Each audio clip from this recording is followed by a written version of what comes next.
Mashing together two genres can result in a huge success, but it's a very difficult line to walk. The balance has to be just right, with players getting something from both, complementing the way they play. Hellclock seeks to do just this, and I'd say that for the majority of my time with the game, the two genres of roguelike and ARPG come together like peanut butter and chocolate, which for me is a very good thing. Were I to personally pitch this game to you, I'd use the tried and tested technique of saying that Hellclock is X meets Y, and in this case, it is Diablo meets Hades. There are two major reasons to play this game, the backdrop and the gameplay loop. We'll start with the former. Made by Brazilian studio Rogue Snail, Hellclock is the company's first attempt at creating a game around a darker topic. Their past games have been colorful, almost saccharine, with bubblegum visuals and cute characters bursting to life. Here, Rogue Snail's latest game is set with the real-world history of Northeast Brazil in mind, and the War of Canudos, also known as the Canudos Massacre. While I urge you to read up on the Canudos Massacre, where tens of thousands of Brazilians were slaughtered by their own government, it's not needed reading in order to appreciate the story Hellclock tells. The narrative is drip-fed slowly, through conversations with NPCs, cutscenes, and dialogue between our hero, Pajeu, and the various enemies you encounter. A massacre is already a dark backdrop for a video game, but the fear and horrors of such senseless killing is communicated through Hellclock's visual design. The team uses a technique from Northeast Brazil, which has been around for centuries, and uses woodblock carvings to create bold comic book motifs with brash, black outlines. The color within goes to great lengths to make each creature and character pop from the screen despite the black at the edges, and it conjures a sense of life within the darkness of war. With that in mind, I want to note that the player is never beaten over the head with the narrative of war is bad. Hellclock, if anything, is a celebration of Brazil, and its art, culture, and people.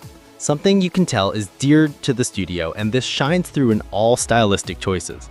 Of course, there is an engaging game underneath the darkness, and one that pulls players in with a robust loop that constantly threatens to take over your evenings. The formula is split into runs, much like every other roguelike, but here each one has a time limit. You get a set amount of minutes to reach the furthest point possible, utilizing your trusty revolver and a bunch of supernatural abilities. Each run ends with a flash of death, and it's back to the hub where you can spend soul stones to upgrade your skill tree, unlock new abilities, or tinker around with your equipment and relics. Because each run is so bite-sized, it's easy to get carried away and play for hours, learning the enemy attacks, testing out new relics that apply buffs like extra EXP or increased elemental damage. All the intricacies of an ARPG are here, and I spent several hours focused on how to craft a better character build with what's in front of me. Did I want to make one ability the core of my build and equip relics to complement it? Would switching out one ability, like my dash skill that damages enemies, be better replaced by one that conjures a shield around me for several seconds? The combat feels incredibly satisfying, with movement feeling like Hades. It's quick and snappy. Paired with the depth of attacks, some runs can make you feel like a god, but this of course depends on the random modifiers you get from trinkets that can only be found and equipped in the dungeon, constantly dropped by enemies and are lost when you die. This ensures that no two runs are exactly the same, even if you keep the same loadout and skill set. Statues throughout the dungeons will also bestow buffs, varying in strength, giving flexibility over your build on the fly, by shifting focus to something like defensive knives that spin around you over the spread of 3 bullets that ring out from your gun. Hellclock is malleable at every turn and in every moment, constantly shifting but always under the player's control. There's a nice amount of variety in the enemies too, from shambling zombies to monstrous insects, and the bosses are hideous in both style and substance, with the latter prominent because some bosses are based on real people who action the massacre.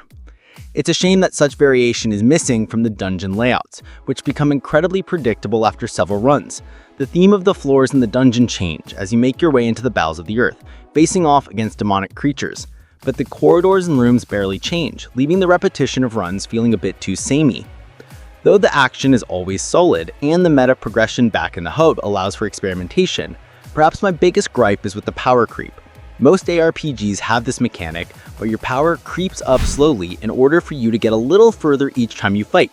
You see it in bosses, where it takes 60 seconds to kill them the first time, then after a few hours of leveling, then it takes 10 seconds or less. Hellclock creeps so slowly after the first boss is down that I spent many runs just trying to find incremental damage. A good example of this is the fourth boss. The dungeon corridors leading to the boss were a breeze. Every enemy lay in a pile of blood and gore behind me. However, the boss took so long to vanquish that I started to get bored. Their innumerable health bar was decreasing so slowly despite my strength.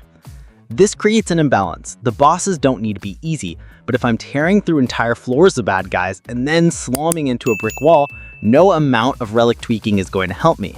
Instead, I switched to the relax mode for a while, which removes the timer, and I cleared out every single enemy I could find, picked up every gold coin to spend on upgrades along my path, and I got further than ever. But still, those big hulking bosses were a time sink that wasn't fun.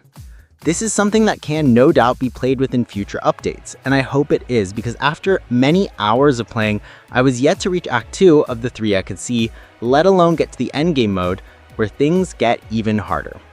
Roguelikes are meant to test you and force you to land on the right build, and Hellclock offers that, but it feels like we need to turn it down from 11.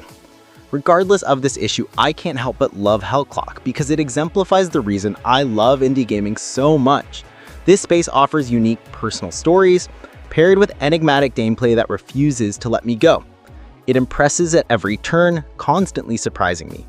Even though I opened this game feeling like I'd seen everything within several times before, I felt that glee of seeing something fresh, and I put my controller down having experienced something built out of passion. Pros: moving story, engaging gameplay loop, lovely visuals, fresh ideas. Cons: repetitive level design, poor balance of character power. For fans of Hades, Diablo, Nuclear Throne, Path of Exile, 8 out of 10. Excellent.